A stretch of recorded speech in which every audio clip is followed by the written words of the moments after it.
want to continue. We have finished up looking at physical development, the physical domain for the early years, the infant toddler years. And today we want to look at cognitive development, and then we'll probably get to and begin to look a little bit at emotional development. Again, remembering that throughout, as we move from each stage of the lifespan, we're going to look at changes that are taking place physically, cognitively, emotionally, and then socially. So with that, we want to look at cognitive development. We're looking at Piaget's theory. Cognitive development focuses primarily on what? I asked you to kind of, again, this will be kind of a little bit of a review as we get ready for upcoming exam. Just in simple terms, what are we talking about when we talk about cognitive development? All right, what we're talking about is thought processes, trying to get an understanding of how an individual at different stages understand their world, and more importantly, how they begin to develop those thinking mechanisms that involve decision-making, remembering, and etc.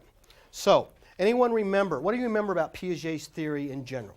Just 2 or 3 basic things. Anyone remember anything about Piaget's theory? Is theory based on stages or non-stages? Stages, exactly. It's a stage theory. And what tends to happen is as the individual moves from one stage to the next. Again, just in your own words, simple terms. They build on what they learned from the last stage. Excellent. They build on what they learned from the last stage. And what happens to their thinking processes? They become? More complex. Excellent. They become more complex, exactly. And so, again, it's building on what had occurred in the previous stage, and they do become more complex. Anyone remember what Piaget believed were the keys to that developmental process? Talked about combination of 2 things. One we just got through talking about.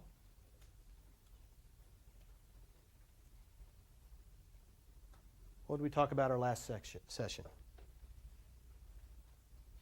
That was a long time ago. The nervous system, and more specifically, development of the brain. And Piaget believed that, again, cognitive development occurred as the brain develops and as the individual has new, what? Experiences in life, exactly. It's the combination of those 2 things that will cause this kind of evolution of increasingly complexity of thought processes. All right, with that in mind, we will take a look at Piaget's first stage, and this is kind of the infant toddler stage. Sensory motor. Now we can kind of understand sensory motor by taking the term or the concept and breaking it into 2 parts. Senses or sensory, the first part, and then the second part being motor. So, according to Piaget, infants and toddlers primarily learn through their senses and motor abilities. Infants and toddlers primarily learn through their senses and motor abilities.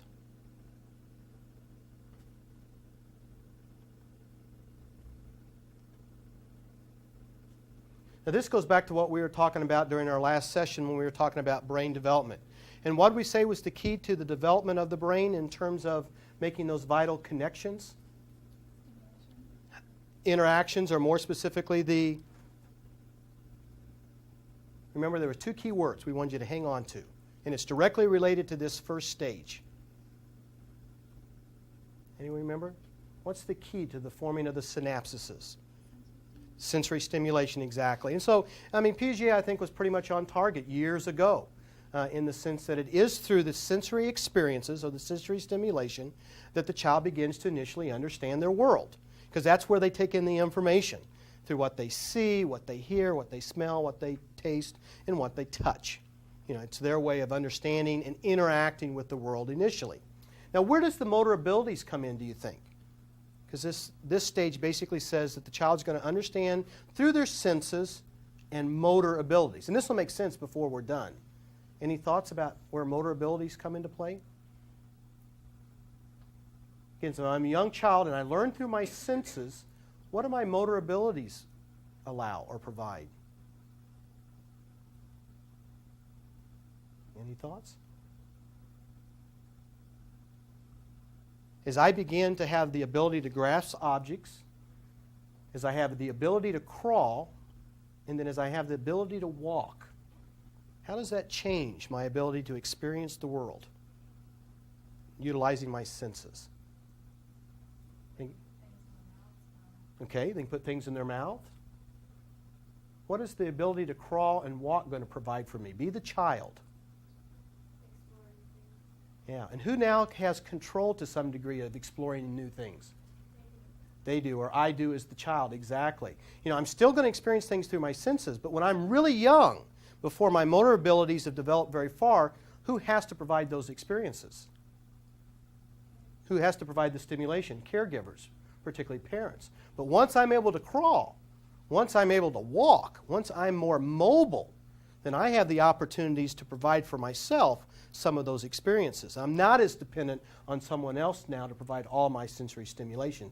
And as we go through the different stages within this stage, that will even become clearer, hopefully. So again, what you want to remember is both, because students tend to remember the sensory part of this stage, but forget about it is a combination of the senses as well as those motor abilities that make up this stage. All right, during the sensory motor stage, the young child is going to develop three main abilities. And again, I'm going to go through this and really just hit the high points. Going to keep it pretty basic, pretty elementary. Your reading in the text will give it to you in a little bit more detail. I want to hit just kind of the high points. One of the abilities that the young child will develop, now this is over the course of this stage, is what we call decentration. The child gradually understands that they are separate from the other things and people in the world. The child gradually understands that they are separate from the other things and people in the world. Now, what this simply means is when the newborn comes into the world, initially, their whole existence, their world is pretty much focused on what? To some extent, but even more so than their mother. And again, think about prenatally. Their whole world pretty much centered around themselves, exactly. And so when they come into the world, their awareness of the world and their existence is pretty much centered on themselves. And their early context, mothers being obviously, and mothers and fathers, and other caregivers, is where they first begin to really realize is that there's more out there than just me. And as I become aware of other people, i.e. primary caregivers in my life, and as I begin to develop the ability to interact with other objects, I begin to realize that there's a whole world out there. There's a world beyond just myself that includes things or objects as well as other people. And over the course of, again, roughly this 2-year period, they will begin to gain this ability and that awareness. And again, we refer to that as decentration. Rather than being focused on self, my world begins to broaden. Now, another ability that they gain, and this will actually be important as we look at cognitive development in later stages, as well as some aspects of emotional development, is what we call object permanence. The child comes to understand that even when they can't see, hear, or feel something, it still exists. Now, for a young child, particularly a child younger than 6 months, 4 months of age, if they don't see it, what tends to be the case? Out of sight, out of mind. If they don't see it, it doesn't exist. And so again, with an extremely young child, younger than 6 months, younger than 4 months, if they're playing with a ball, drop an item, say, off their high chair, and they don't immediately see it, it's gone. It doesn't exist. Now, what will happen over the period of about 18 months is they will begin to realize that even if I can't see it, even if I don't hear it, objects still exist. And that begins to evolve kind of gradually, over time. Somewhere, say between 6 months into 8 months, someplace in there, if they're playing with an object or have something in their possession, and all of a sudden it disappears, the ball rolls away, what would they initially at least attempt to do? Which they often won't do younger than 6 months, 4 months. They'll look for it. But if they don't immediately see it, then at that point they'll still pretty much assume that it no longer exists and will not search for it. Again, really young children. However, again, as they get older, somewhere between 8 and 12 months, again, what they will begin to do is they will begin to search. But again, if they don't immediately find it, or they'll search, in the first place that they've seen it, and then if it's not there, again, a ball, is rolling on the floor. They see the ball roll underneath a table. But what they don't realize is the ball kept rolling. Where will they probably initially look? They'll look under the table. And then when it's not there, then they have difficulty trying to determine what. And this is where their limitation is when they're really young. Where else it might have gone, or where else it might have rolled. Again, as they move from 12 to 18 months, they have the options of, again, searching or looking for things in places where they've seen it. When they're really young, you literally can take an object and show them an object, and then in front of them, move that object to another location, and they will only look in the first place they saw it if it then is hidden. As they get older, then they're able to look in all the places where they have seen it, but they still have limitations in looking in places that they haven't seen it at before. Now, can somebody think of a classic game that young children love to play that probably best illustrates object permanence and the development of it? Peekaboo is one example. There's probably one that's even a little bit closer to the concept. You all probably played it as a child. Gets a little bit more advanced as kids get older. Hide and go seek. Again, I remember when my son and I used to play that when he was really young, about 12 years of age. And you could begin to see the evolving of this. I was the one who always hid. He was the one who was always the finder, And so, initially when he was really young, I would go hide. And what was his initial experience? Would you guess? He almost always had no clue where to go. And eventually what would I probably do, which is what I did. Well, even before that, I would call out from wherever I was hiding in the house, and then he would come find me. And I would be there, and he would be just so excited, And so then I would go hide again. Now, I would hide in a different place. And where would he go every time? First place he saw me, And he would be so confused. I wasn't there. And so what would I have to do? Call out again, and then he would come find me. And so as he got a little bit older, he then was capable of looking in the places where he had originally found me, but he still had difficulty looking in a new place, a place where I hadn't been found. Now once a child is about between 18 months to 24 months, they then develop object permanence, the ability to seek and look even in places where they had not originally seen an object or a person. And at that point, children then have the ability to seek out other places where someone might be hiding. But it's interesting, again, to watch over and over again how that child will go to that same place that they first found somebody. And then as they get older, will continue to seek in places, but still limited to where they had found the person, before. And again, be so excited when they finally had solved the mystery of, where the person was hiding. As we'll see shortly, object permanence plays a role both in some aspects of emotional development, in some later aspects of cognitive development as well. So again, object permanence, the realization that something still exists, even if I can't see it or hear it or feel it.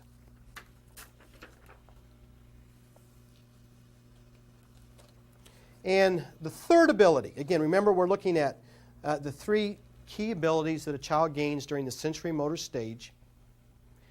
And again, this one will make more sense as we look at what we call transition points. And that is they gain the ability to plan and coordinate their actions. And again, remember, this is an ability, and we're going to look at some transition points that will help illustrate this in a moment. But this is something that will evolve over the course of this stage. It's not something that just simply happens overnight.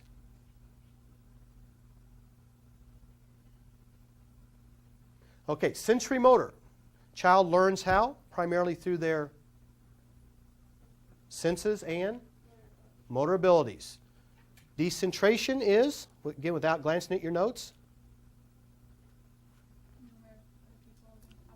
Exactly, simply an awareness of other people and other objects. Object permanence.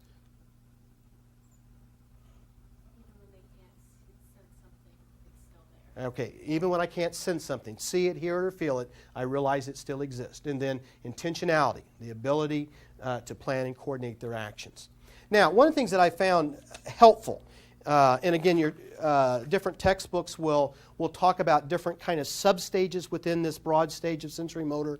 The one that I have found most helpful and easiest to understand are what we call transition points.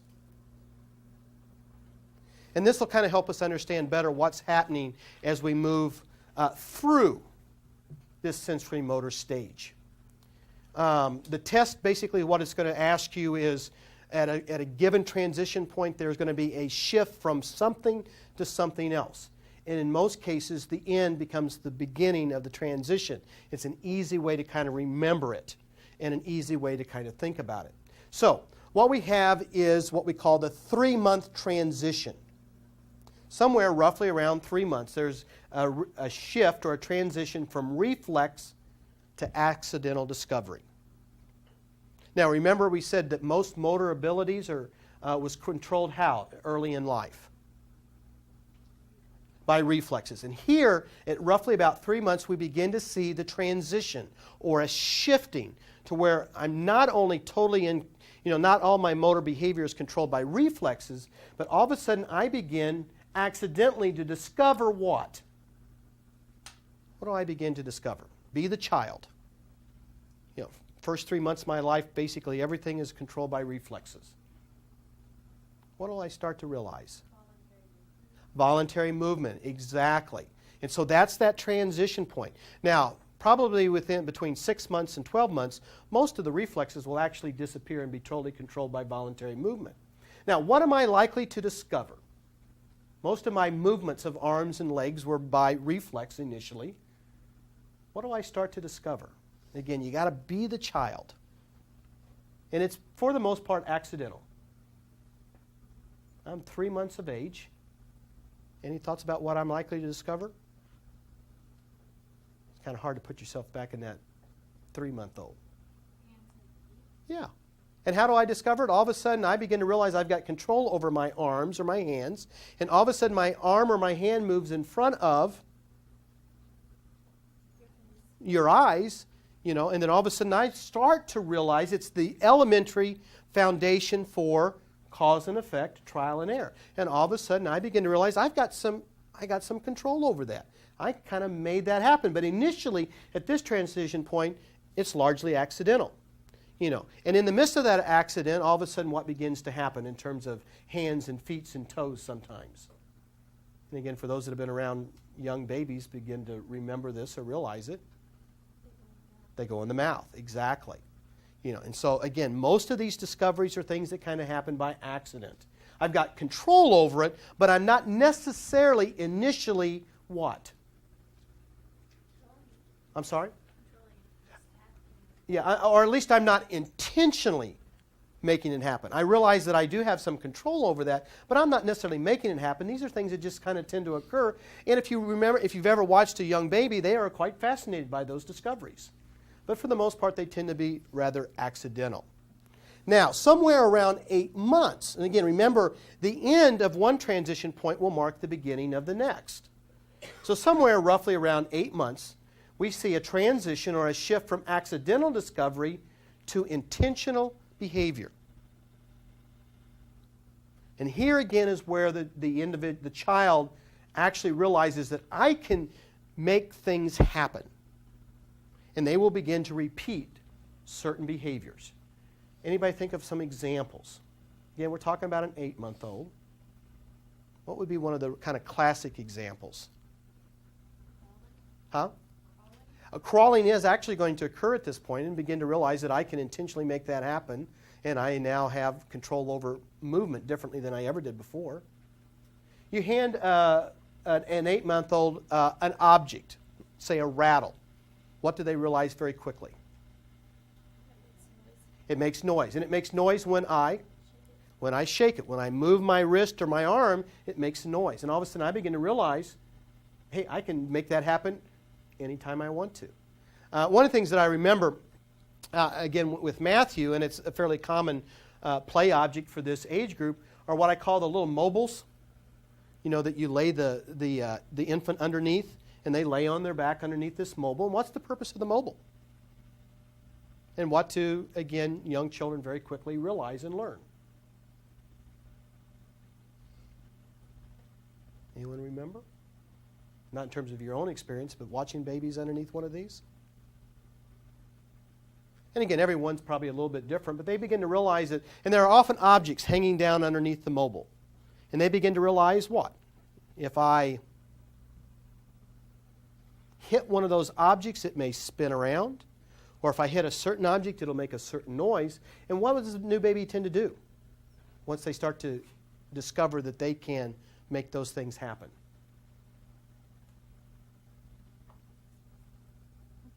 They'll keep doing it. They'll keep repeating that behavior over and over again and figuring out different things that can happen with the different objects that are hanging down. And, and some may be a mirror that they can look at or something that they push. My son was fascinated by one of the bouncing chairs that hung from a door, and began to realize that all of a sudden he had control over his legs and he could make himself move up and down, at different heights, different speeds. Again, all of a sudden they begin to realize that they got more and more control, again, over their movement, and realizing that, that before things were kind of happening as an accident. Now all of a sudden I can be more intentional and I can make things happen when I want them to happen. And they're fascinated by that increasing ability and understanding of how they can make things happen. And this is the place where they begin to realize is that I can start to create more and more of my own stimulation. I'm now not necessarily dependent on somebody else always making things happen for me. And it's at this age, not only in terms of their motor abilities, in terms of particularly fine and gross motor skills, that then allow me to be able to manipulate objects differently. Even with an 8-month-old, usually when a child even gets a little bit older, and let's say you you were playing with some fairly large blocks, and you stacked them up. What's that young child realize pretty quickly? And they get just the biggest kick out of it. They fall down when they hit them. And so they hit them, and you stack them back up, and what happens almost immediately? Knock it down again. And they just get so excited because all of a sudden they realized, hey, I made that happen. The other place which sometimes is not always so humorous is they're sitting in their high chair, and they start throwing stuff off the table. Their utensils or their bowl or whatever, and you put it right back up there, and where does it go? Right back on the floor. Part of the reason why? I made that happen. And particularly if you laugh, then it's going to be more on the floor again. And sometimes they're just simply entertained by their own experience and realization of what they are now capable of doing. So again, at this point we see the transition now is from accidental discovery to intentional behavior. Now, at 12 months, we see another shift. Again, remember, the end of the previous transition marks the beginning of this transition. So now we're shifting, and again, it's still intentional, but the transition is from intentional behavior to systematic exploration. Now, any thoughts about what systematic exploration means? What's systematic tend to reflect? If you've got a system for something, what do you have? You got a plan. So what's this mean for the child? I've gone through the place where now I realize that I can intentionally make things happen. Now, what's going on in my mind? What do I develop? Huh? Goals and outcomes, exactly. Now, what is the new development roughly at about 12 months of age? Walking. And what's that mean for me? Be the child. What am I able to do? I could do it at 7 or 8 months, but I can do it now a whole lot faster. Explore, exactly. And just again, image yourself. You're 12 months of age. You now are walking upright. You're mobile, and you're in your house. And as I look through the house, this whole house is what? A large playground with everything to be explored and figured out.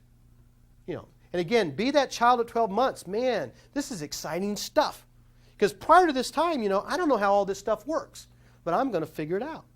Now, I know you can't remember for yourself, but if you've ever had any interactions, again, you know, with a toddler, you know, someone who's out, up and really moving, and they've got some free access to their home, what are some things that young children love to explore? If you were to gone into my house when Matthew was about 12 months of age, not 12 years of age, our house would have looked a little bit strange. Now, my wife and I have lots of books, since we have lots of bookshelves.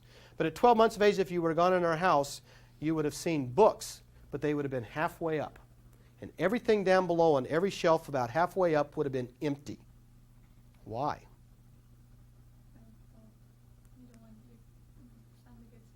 Yeah, one of the things that kids love to do is when they see bookshelves with books on it is to pull them off. They don't often put them back, but they love to pull books off the shelves. I remember when Matthew, again, was somewhere between 12 and 15 months of age. And again, grandparents don't tend to be always quite as focused or aware of young children because they don't have young children in the house every day. But I'll never forget, we'd gone to visit his grandparents down in Hot Springs, and we'd gone into their house. And they have a wonderful house with lots of pretty things. But my mother-in-law, or Matthew's grandparents in general, had one of these rolling kind of carts. And on this cart and it was low. I mean, it would have been about the height of this table. And had all different kinds of objects on that cart, things that you kind of look at. But it was really low, perfect height for a 12 to 15-month-old.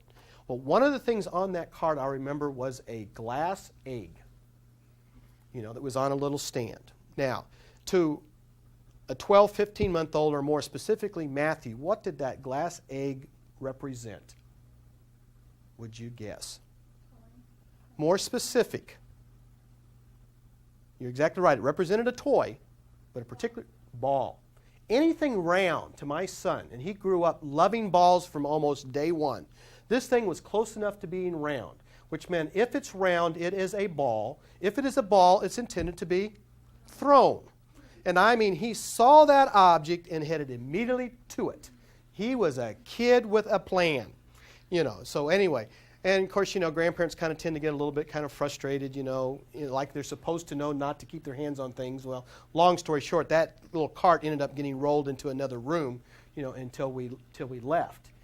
But for him, man, that was, he saw it, he had a plan, and he was intentional about it, in terms of seeking that out, and he was ready to haul that glass egg across the room and see what happened if he did.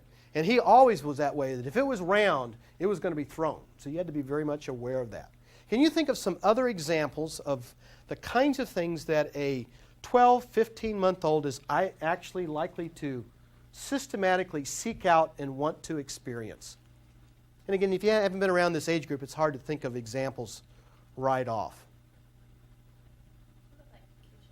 Yes.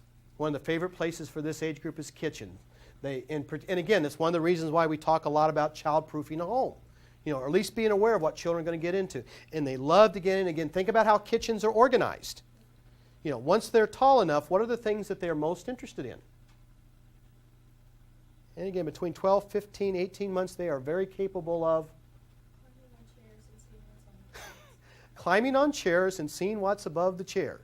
I mean, I've watched kids climb up on chairs, up on the tables, up on cabinets, and parents or adults are just amazed at how they figured out how to do that.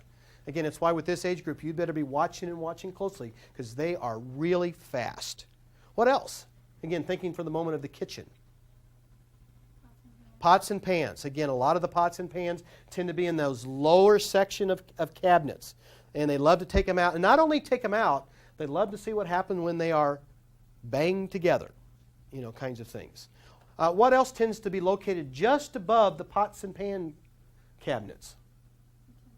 Utensil drawers.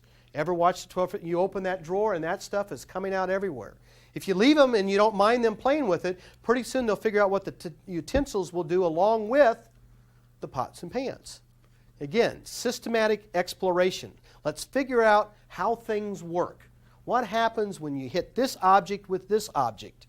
you know. I've watched kids, you know, who actually will, you know, if they're able to, will actually claw into cabinets and will actually hide in cabinets, you know, kinds of things. Now, thinking about other rooms of the house for a moment, can you think of other things that kids love to seek out and figure out? And again, if you're not around this age group, it's hard to think of examples. I don't know if you can think of examples with yours, because yours is right, it has been right in that age group. The only thing I can think of is like the bathroom. He's obsessed with flushing the toilet. Yeah, flushing the toilet is an interesting one. And again, and I don't know at what age he started that, but again, it's not uncommon around 12 months or fascinating, because again, you flush that, and again, how did they figure out how to do that? By probably watching others do it. And then they get fascinated because they realize very quickly that I flush that toilet and what happened? That lever, what happens? Water begins to spin down. And they just get fascinated by that. I mean, water goes down, I don't know where it goes. Then all of a sudden the water comes back. So I flush it again. Water goes down, comes back. You know, I just get fascinated by that. You know, and I've had students talk about, now what else? Not only the flushing, but what else do they get fascinated with as they've had that momentary experience?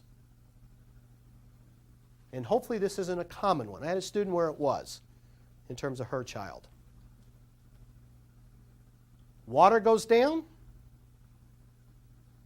What if I put other things in there and see where they go? We just got done having our wine cleaned out. My cell phone was in the drain. Oh, really? Yeah. I'm assuming you didn't drop it in the drain. He found it on the coffee table and decided it would be fun while no one was looking to flush it down the toilet. Yeah. So they see water go down there, so let's see what else will go down there. So literally you lost your phone That was this weekend, actually. this weekend, phone down the drain. You know, I had, like I said, this one student had a child that was more fascinated with stuff going in the toilet than, you know, and all you need is someone who's putting it in and flushing it at the same time, like the cell phone, you know, and so you could be getting, they're also, fascinated with the tub, you know, and the water going down the, you know, down the tub. The other thing that you'll find, again, around the bathroom and the tub, and again, if you've ever been with a young child, and again, this happens very early in age, it's probably more back in the previous stages, probably more at the 8-month stage or the transition 8-month stage is when you're giving a young child a bath. What is the accidental discovery that then gradually becomes intentional? Splashing. You know, all of a sudden they're in the tub and you're washing them and they're just having natural kind of movements, and all of a sudden their arms hit that water and water sprays out all over, and they are just so humored by that. And then after a while they begin to realize, hey, I did that. I can make this happen. Let's see how much water we can splash out of the tub. You know, so again, that transition. But again, at 12 months as they become more mobile, and again, remember during this sensory motor stage, we're talking about, you know, understanding and experiencing the world through my senses and motor abilities. And that walking now gives me a whole lot more opportunities to explore whatever my world is. And again, their opportunities to explore is only limited by the restrictions that we put, again, on their movement.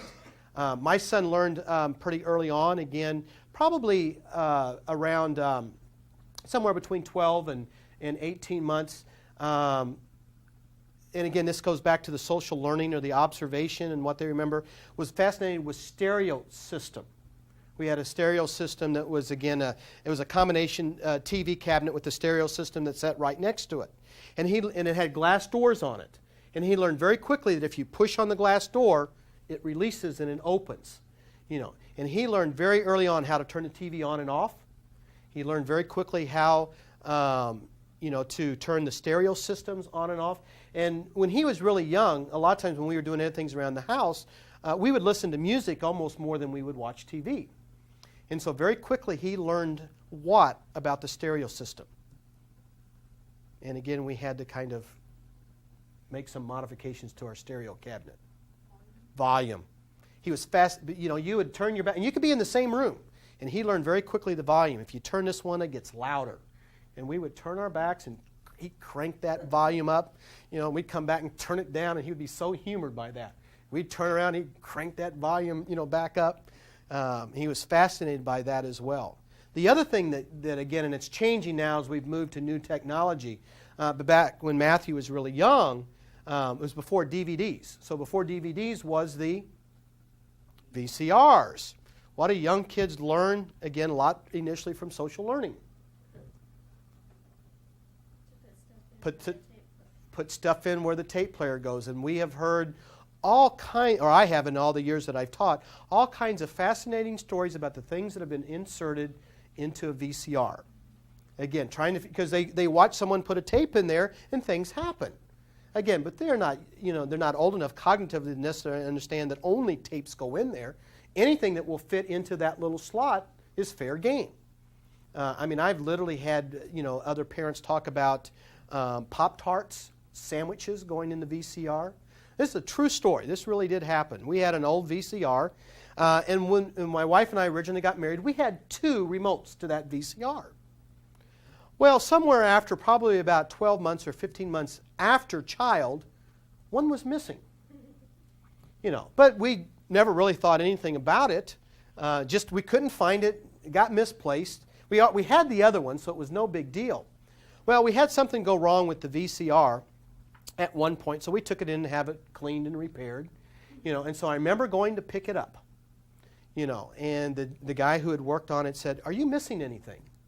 I thought it was kind of a strange request, and he handed me the other remote control. And literally what had happened is he was able to, again, if you've ever looked at a VCR, there's a little tray where the tape goes in. But there's also a little bit of space, and this is real thin remote. There's a little space underneath where the tray is, where the tape goes in. And he somehow was able to slip that remote in. It slid underneath where the tape goes and dropped into the base of the VCR. And it was thin enough that it never affected the tapes dropping down and playing. And our extra remote probably was in there for a long period of time until we had to take it in and get it repaired, and then we found out. And someplace along the lines, he had slipped that remote, into the VCR. So again, at this age, kids do a lot of. Again, we move not only from intentional; they're still very intentional, but now what they can begin to do is add their own plan, their own actions. Can you think of an example in terms of play, where we begin to see kids coming up with, or young children coming up with a plan within their play? And again, it gets more advanced as they get older. What are kids able to do? And again, take the example of the blocks for a second. When they were much younger and we stacked the blocks and then they knocked them down, now what are they beginning to become capable of doing? Stacking themselves, making things or building things, and then choosing to either knock them down themselves or whatever they may want to do with those. But again, all of a sudden they move again from just that accidental discovery to that intentional transition now to the place where they actually are developing their own plans and deciding what it is that they want to figure out and what they want to explore, as well. This really marks the beginning of the shift to the next stage that we'll talk about when we talk about early childhood or the preschool years, is what we call the 8th month transition. And this is not so much a shift away from, because again, they're going to continue the systematic exploration, but what we're really doing is adding to it. And we see a shift towards symbolic thinking.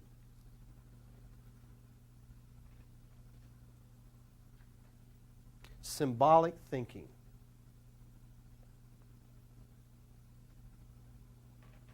Now, something that's symbolic simply means what?